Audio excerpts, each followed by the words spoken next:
Bonjour, alors je vous parle en direct de l'Assemblée Générale, de la section des retraités cheminots CGT du Mans. Tout d'abord, que penses-tu du choix du thème de cette table ronde relativement à la santé et comment l'UFR et la Fédération vont-elles s'emparer de cette campagne? Le choix est très, très pertinent et surtout par rapport au contexte dans lequel on est. On voit bien quand même qu'on a un système de santé qui est en crise, qui paye les décennies de sous-investissement et de cure d'austérité budgétaire.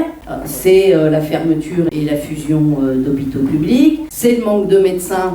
Si on prend les chiffres de la caisse de prévoyance, alors on n'a pas la différence entre les actifs et les retraités, mais 2024, on avait 2000 cheminots qui n'avaient pas de médecin traitant. Et puis, vous l'avez dit aussi, la question du coût des consultations avec les dépassements d'honoraires.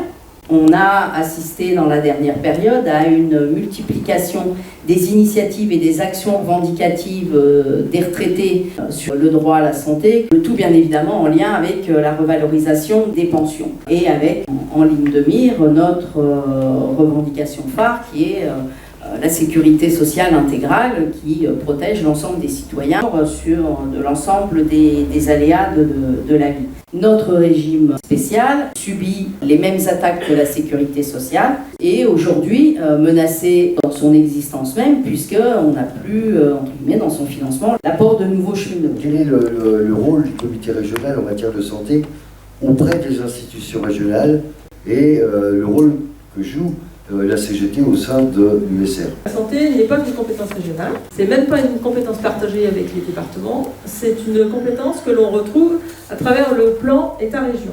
Déclinaison des politiques nationales à travers l'ARS en politique régionale. Donc nous, à travers le Césaire, on rend des avis au niveau du groupe CGT sur des plans régionaux de santé. Alors on a en fait le plan régional de santé de 2023-2028 et les enjeux en fait de ce plan, c'est de lutter contre les inégalités territoriales, ils sont bien aperçus qu'il y en avait quand même, et le retard accumulé, de lutter aussi par rapport aux inégalités dans la santé mentale et sur l'imagerie aussi, on est très en retard au niveau de l'imagerie, et sur les établissements et services médico-sociaux. Sur ce plan régional de santé, on a quasiment toutes les thématiques, et en lien toujours effectivement avec de la santé. Donc ce sont des instances qui sont quand même importantes, dans lesquelles beaucoup de choses sont décidées, et nous, on arrive en fait à venir dire les revendications de la CGT. Alors, question, c'est quoi la situation sanitaire en Sarthe? Alors, en Sarthe, selon une étude de l'adresse, c'est la direction des recherches et d'études de l'évaluation des statistiques, la Sarthe se situe dans le top 10 des départements les plus mauvais en France en matière de couverture médicale.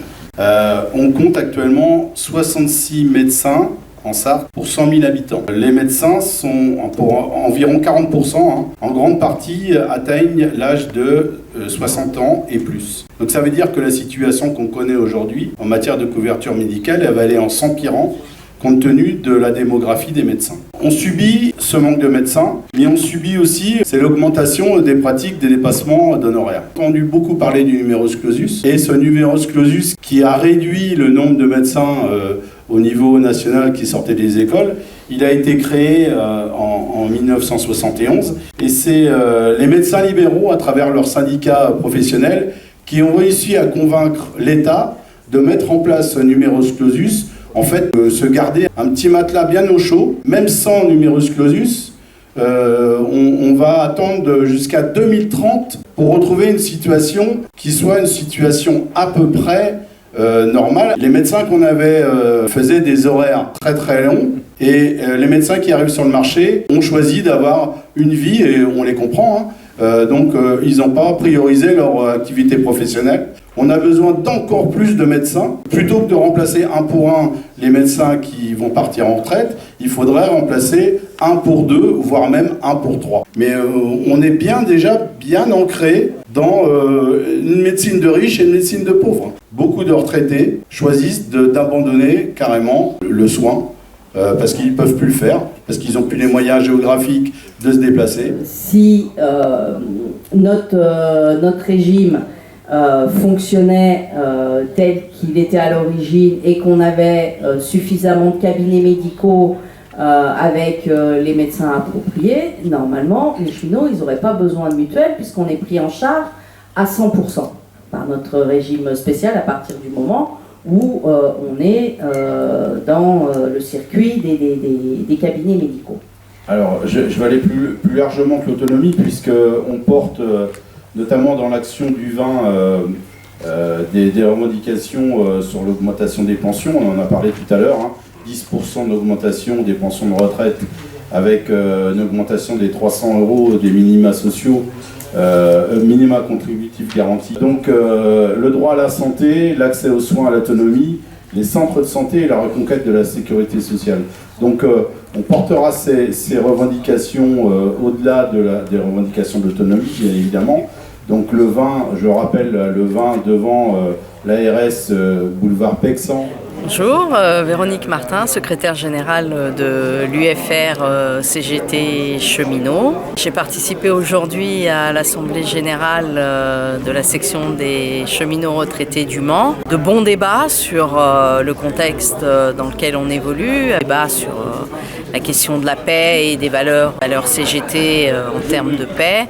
Et puis un débat très très intéressant sur le droit à la santé, qui est une vraie préoccupation des retraités et où on a besoin de multiplier les débats sur la base de propositions et valeurs de la CGT et surtout de se mobiliser très fortement pour reconquérir notre sécurité sociale et un droit à la santé. Et on a une journée d'action prévue le 20 mars. On ne s'arrêtera pas là et on va débattre au sein de l'UFR Cheminots de perspectives d'action d'ici la fin du premier semestre.